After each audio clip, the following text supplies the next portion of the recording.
about cutting my friends. So what I did was I just lost contact, and I kind of just distanced myself from them. But it was like every time I, messaged them, like I felt like messaging them just to see how they were doing in life and everything. So I would message them and I would be like, oh, how are you doing? And then at the end of the convo, they would be like, oh, I think maybe we should meet up sometime. I'll be like, yeah, we'll organize that. And then when we organize it always ends up with me cancelling it. And then being like, oh, it's fine. I know it's not fine. But they're like, oh, it's fine. Because it's like, when it happens over and over again, you just think, this girl is not serious. Let me just not bother again. So I think that's what a lot of them have done. And I think I did that because I was just trying to walk the walk with Christ. And they weren't. So I just decided to kind of distance myself from them, because I felt like that was the right thing to do. But earlier on, you said about, distancing yourself from them, but then at the same time, remaining in contact with them, because you may be the person that would lead them to Christ.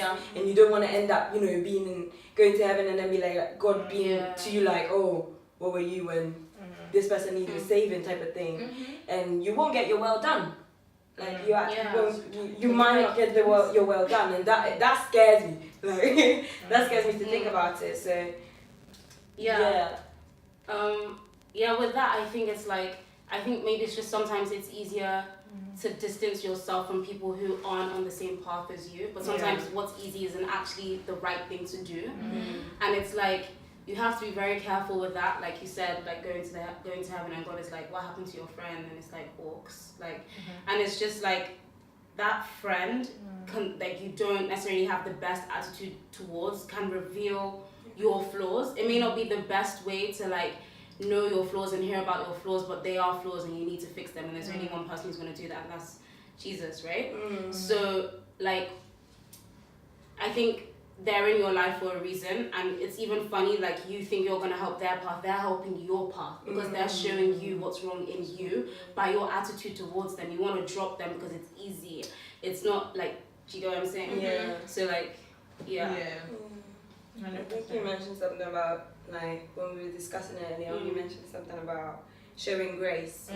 This whole channel is about grace extended, and it really made me reflect on, am I really showing grace to these to these people that I was really close with? I called them my best friends. So am I really showing grace to them?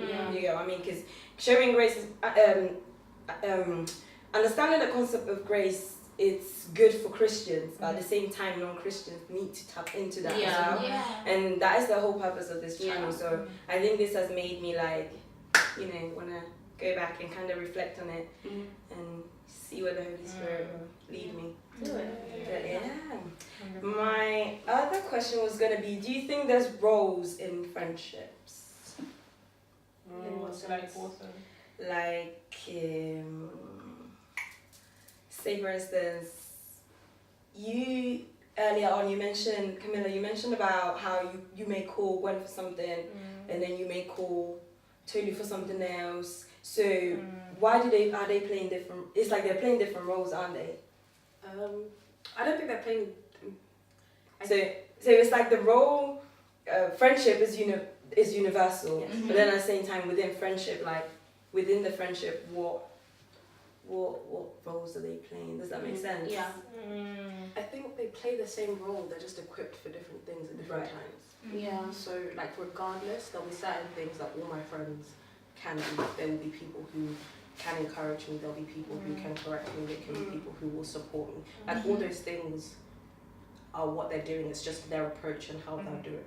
Sometimes when you've done something wrong, you're not going to call the person who's going to talk to you the hardest, you'll call the person who's going to come and say, let me give you a hug. And if it takes too long for that, best believe God will send the person who's going to come talk to you the hardest to show you that way. So I don't think it's necessarily a role thing, but then also as people are growing and developing, the way their functions what their functions are will grow and develop with them. Just point blank. So. Yeah, I was gonna say, even when Camilla was mentioning that thing, the way she goes to somebody from this, one of us, I think that also just speaks about your specific relationship and dynamic within a friendship with different people. Right. So I think that's something that it's difficult within if you're a group and you do things together as a group. I think we've gotten to a stage, and I'm so like blessed and happy that we have, where there's a sense of maturity and understanding that some people are actually more similar and much more like better in certain aspects of life than other people. And so even if the rest of the group will probably like get to hear whatever the person has to say eventually, but there may be one person that, and also I think the Spirit has something to do with that. The Holy Spirit sometimes just drops someone in your head that I need to call this person now, and so that's the person you go to first off, but doesn't neglect the kind of relationship and dynamic you have with the other people as well. It's just ensuring that as you're being sensitive to the Spirit, you're making sure that as a human, you're also like respecting the friendship and dynamic that you have with other people, and you're ensuring that you're like that dynamic grows and is strengthened, so that it's not dimmed, and it's like it doesn't become like, okay, within this group it's just this one, And like just to add, like the fact that like all your different friends have like different gifts that make them useful in like a time when you're going through something or whatever. It's also, for me, from personal experience, it's very dangerous for one person to be your everything, because it's actually toxic for your relationship, because you will become a case for them. You'll become difficult because it's everything. Like just think about the amount of problems you have in a day. If you're calling that person all the time for every single problem, they're gonna be like, I can't do this. It's a bit much. So it's very important to like actually like think about your friends, think about their gifts, think about like who's going to be best for this, because if you're calling the same person every single time, I don't think that's a very good idea. But obviously let's see what your Spirit says, but that's what mine just to feed off what Emma said, I think that also just comes from knowing your friends as well. Like you won't know who to call if you don't communicate with each person, and you don't have that special like relationship with, okay, one with if one, like, you know, that kind of thing. So it's just taking that time as well, because I know in a group, like with the group mentality, the cliquey mentality can come in, and you can forget that we need to make sure that we're still connected individually, and that's what makes the group even stronger. It's a better foundation. I agree. I think that sometimes that's what friendships lack. Like you think you know the person, but you don't. You actually don't, because you haven't taken the time to like sit down and actually analyze. Okay, this person likes this. They don't like this. This person likes this. They don't like this. And like you haven't taken the time to actually, and that's something that I never thought of doing. And it was like, I remember it's like when she listens, like, and that's a very important characteristic, like listening. She listens. There'll be little things that she catch. Oh yeah, you said that the other time. I was like, do you remember? It's 2003. I said that. Like, the way it's like for my birthday, basically, she got me a photo frame.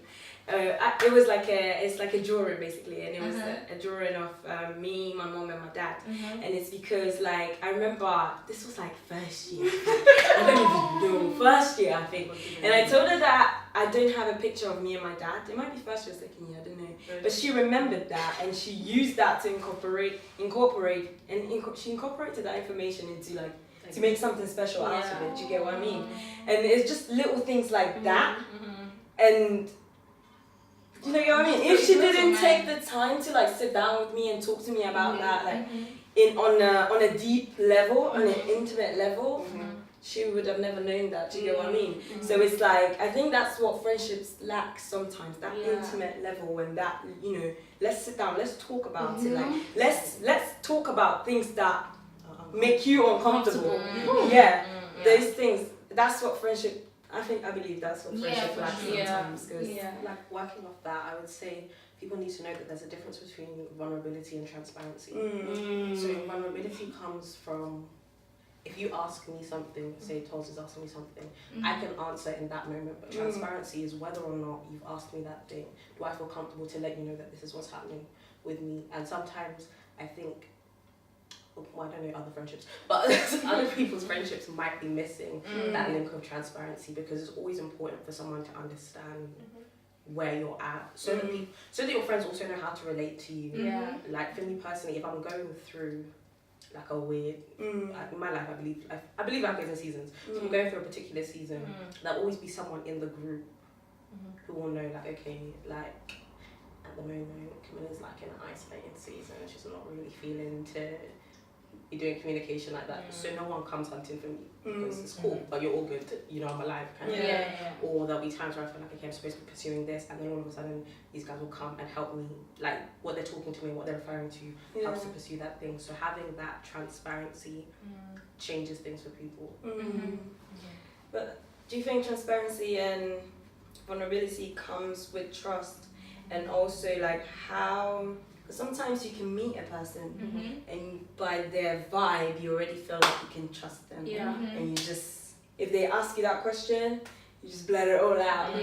But so it does get me questioning whether trust is based on, you know, a time frame, like you have to get to know this person for a certain amount of time before you can tell them certain things, or is it, what do you discern? Just for discernment. Because you can be going through something and God sends a random stranger, and that stranger asks you the question that you need to be able to answer and face. Now, if you decide, like, oh, well, for me, I need to know you for 6 months before I tell you, your healing's coming in 6 months. That's up to you. So, like, but you need to be able to use that. And those Instagram posts or those Facebook posts are always like, it's not about like the length of time you've known someone. It's about how they. Because if you think about it, I've made friends at uni who, in my opinion, are as close to me as these guys are. But the length of time that we had to do that was completely different. They had to push 3 years to get what these guys have managed to do in a short period of time.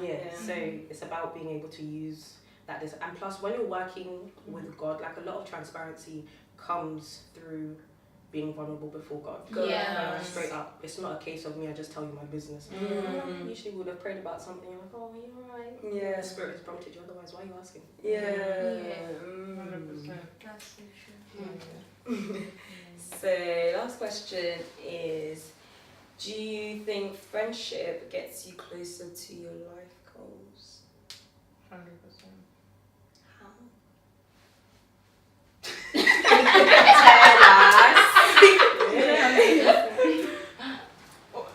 Do I think friendship gets me closer to my life goal? 100%.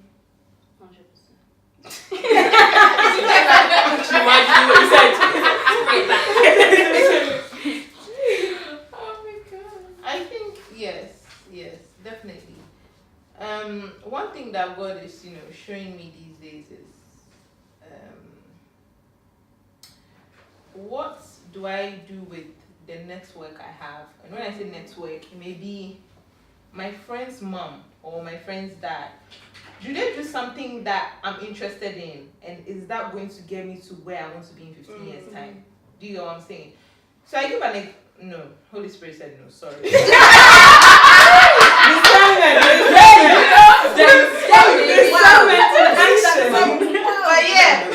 like example, when Holy Spirit said it's not It's alright. So I was just going to give an illustration of how I spoke to my friend's mom, and she does something that I'm interested in, and it just goes to show that by actually talking to my friend and knowing what her mom does and speaking to her mom, I got a clearer view and her perspective of what she does that I'm interested in going into. Does that make sense? So I think, like, we take for granted our friends' parents or our friends' sisters or whatever it may be, because they may be doing something that you're interested in or something that someone who is interested in. But what are you doing with it? Everyone gets to somewhere through people they know. Even in the country UK, like, your network is what pushes you and what elevates you. So I think definitely, like, to a certain extent, your friends do get you to where you want to go. And even my second goal is going to be through prayer. Like, obviously they pray with you, they have those goals in you. So when you're like telling them you want to give up, they're like, no, I know you've been saying this for a very long time. So them knowing that goal, and if, for example, you're in your lowest point in life, they know that, like, they need to push you because this is the goal that God has installed in you. So they know what to do, they know to push you. So definitely, like, I think it's very important.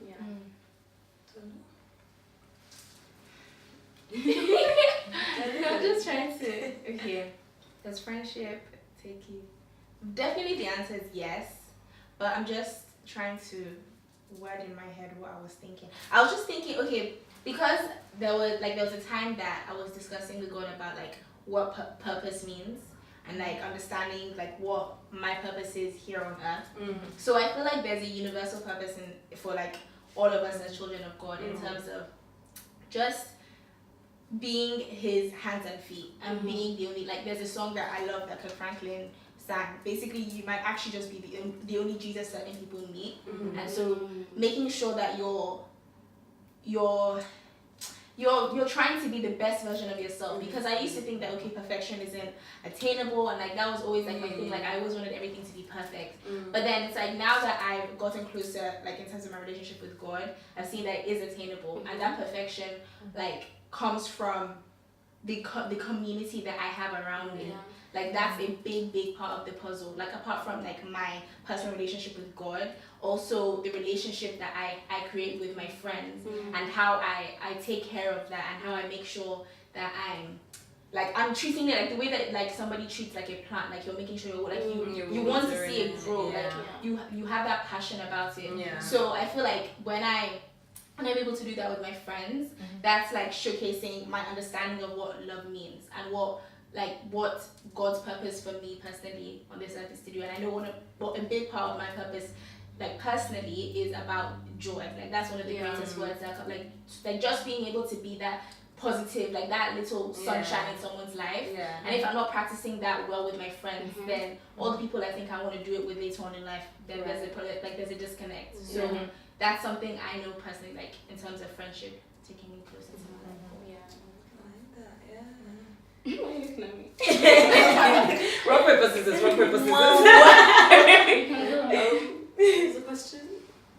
Friends. Does friendship get you towards closer life to your goals? goals? Yes. Yeah. I'd say one of the things, if you take Gwen's dream from before, where she was in the middle and there was prayers going around her. For me, like, okay, when you were saying the dream, what I saw was, just in the context of friendship, was if you have your friends who are speaking over you and praying those things, and they're building up the defenses and they're building up the wall, they are all helping to build up the things that are taking you to where you're going. Simultaneously, if the people around you, like that whole verse about iron sharpens iron, and like the people you like surround yourself with, they're helping build up characteristics and things that push you forward. So like when Gwen was saying, if I'm down, but I have friends around me who have strong characters, and when I'm down, they're not going to leave me down. And people who are going to pull me up when I'm feeling some type of way, and vice versa. Spiritually, I think they help pull you towards like your purpose and your life goals, because I think you surround yourself with people. Well, at least I try to surround myself with people who are chasing after God's heart just as hard, and it's very hard. If I'm friends with you, I want to stay friends with you. So if you're going ahead, I'm gonna go ahead too. That kind of pushes me and motivates you, kind of thing. But then also regarding like, I guess, well, not worldly purpose, but like things outside of like, okay, I'm trying to attain this relationship with God. We can all be destined. We are all destined for different things. But say, take Gwen's currently in her dream job. God has used one of my friends to show me, hey, your dream job is attainable. You don't have to say anything, she's just living her best life. But whatever doubt, whatever that I may not have even realised that's an insecurity or something I didn't realise, that's helping push me forward. You turn around and you say, wow, it's impossible for me, I want to start a business, I want to do this. 2 people in my friendship group have started their own businesses and started initiatives. You have people, while they're aspiring to do their own things and going forward, who are encouraging you, that make you stop and say, okay, God, I know you've not created me for anything small, even if it's what the world deems to be small. So what am I doing? Point blank. So if you, I think that's the important thing about always having community. Like if you find a Christian who's on their own, they're not doing it right. You haven't cared, you can prophesy and all the rest of it. You're having dreams and there's no one to tell the dreams to. What are you doing? So like, that is the importance of community. Like you're not supposed to ever fall down, and God says he holds you up with his right hand. And sometimes the people he does that with are your friends. Definitely. 100%.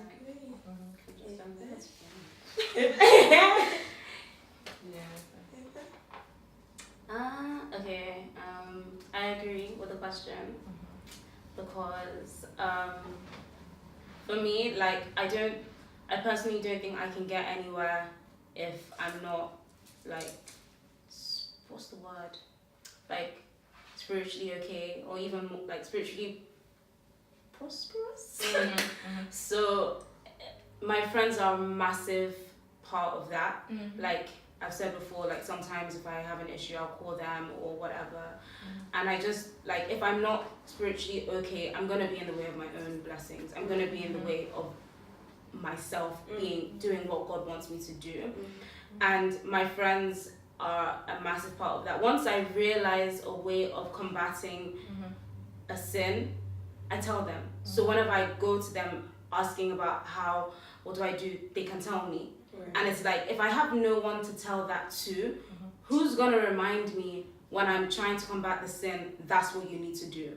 It's just awkward. Like, the Holy Spirit can tell me, but He's put people in place to help me, like, be like, you need to do that. And I'll be like, oh yeah, okay, I need to do that. And then, things don't really vibes well if I'm not spiritually okay. Like, God may still be throwing blessings at me and I'm like, I don't deserve them anyway, but I'm just like, I especially do not deserve them today. And it's like, that's good, but it's not, that's just getting by, that's just surviving. And if I'm not like thriving spiritually, everything else is gonna go. So the fact that I have my community, my friends to help me spiritually, so that everything else in this world can fall in place. That's gonna help my goal 100%. So they're very, very, very, very important. I think like sometimes we underestimate people prophesying in our lives. Like people prophesying in your life are literally planting seeds. So that's the investment. You may not see it now, but investment takes time. So them saying you're going to be prosperous continuously 10 times, they are watering the seed of prosperity in the spiritual realm. So I think friends, even just for them, but just by their words, just prophesying over your life, is very important. And secondly, just to reiterate what I was saying, because I have nothing to say.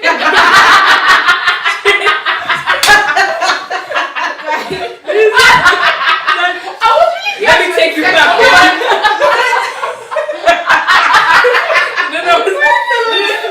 You are sure that you should make 3 points.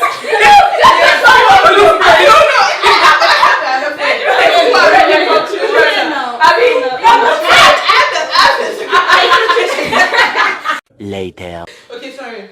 We're going to crop that. Oh, we're not cropping. Where are we getting to? Okay, I said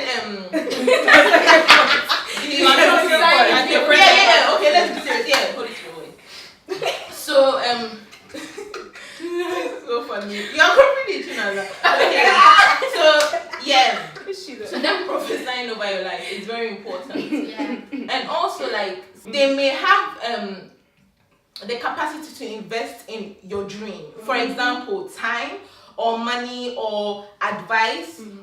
It may be in different ways. Like the job that I do, I get exposure to different sectors that, like speaking to my friend, I've been able to help her like impact what she wants to do. You get what I'm saying? So you never know what like you can actually give your friend. It may not be money, it may be time, it may be advice, it may be different skill sets that you've developed. It may be networking, like someone who can help her. So I think friends definitely help you get to your goal through the previous one that I said, which was prophesying.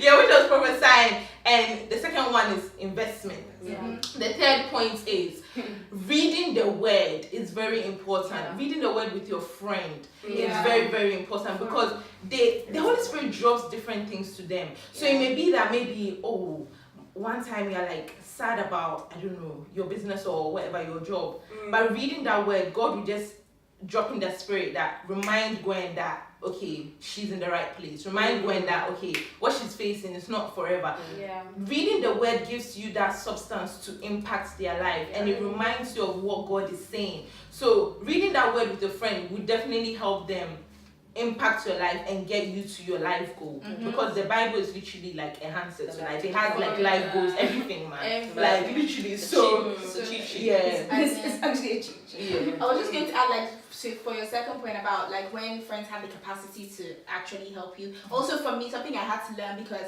I was the kind of person that I don't want to ask for help. I don't. You also have to be the friend that is on the receiving, like can receive it, and doesn't feel any type of way about it. You realize that this person, like the Holy Spirit, is using them for a reason at that point to advise you about something and help you in some sort of way. So you can't take things. You have to also be. That's what, like, it goes back to what if I was saying, being spiritually sound within yourself as well. Because if that wasn't the case, then the friendship wouldn't, especially in this group where everybody is running with God right now, it's not going to work. So you also have to be very sensitive to what the Spirit is saying, so that when your friend is actually being honest with you about what they can add to whatever it is that your goal is, you can accept it and you don't feel any sort of way about it. Like it's a beautiful thing. That's what God loves, for your friends to be able to help each other and assist each other in any way that you can. So that's something I wanted to add to it. With the life goals, sorry, one last one. With the life goals, we always have to remember that everybody's life goal is different. Yes. So if and the path, the time, everything is different. Yeah. So if maybe I go to my dream job in 2 years, that's fine for Gwen. Somebody else may take 10 years. It may take different times. That's point number one. It takes different lengths of time for everybody. Number two, everybody's life goal is different. My dream job may be president. Somebody's dream job may be cleaner. To the world, it's like cleaner. What are you going to do? But it may be that, okay, God wants them to be a cleaner to change everybody they are working for, or God wants them to clean rich people's houses to elevate them to the next level. So you cannot really be underestimating, like going on off what you said, that like you can't be underestimating people's goals. Like in the world, it may seem small, but in the spiritual realm, it is huge, or it is building you up for something magnificent. So those are the two things I wanted to say, because when you don't have that at the back of your mind, it starts to creep in jealousy and enviousness inside the friendship group. It is not a good foundation, because what jealousy does is this. It grows you apart, because you start to run your race, but look at on your left and right, and that is not good. Your relationship with God is vertical, like this, no left, no right. This one may be in their dream job. You pray for them, you thank God, celebrate with them, but also you are having that relationship with God. You are talking to God that, okay, my dream job, I know it's going to be 3 years, 5 years, and you have to be content with it, because at the end of the day, like, it may be that I'm not saying that like if you've been Christian for a long time, like it means that your dream job will take longer, but this is just an example. It may mean that like maybe the other person that is your friend has been a Christian since, so she had God's purpose ages ago. She's been working on it. You just had God's purpose today, and He said start a business in international countries. Of course, that's not going to be in 2 years, but to your friend, like it took like 5 years. After uni, she got a job in it. Even vice versa. Exactly. So so that's what I'm saying. Like, There's another question as well. What phone do I use Currently. Who said that wrong word? iPhone 10s.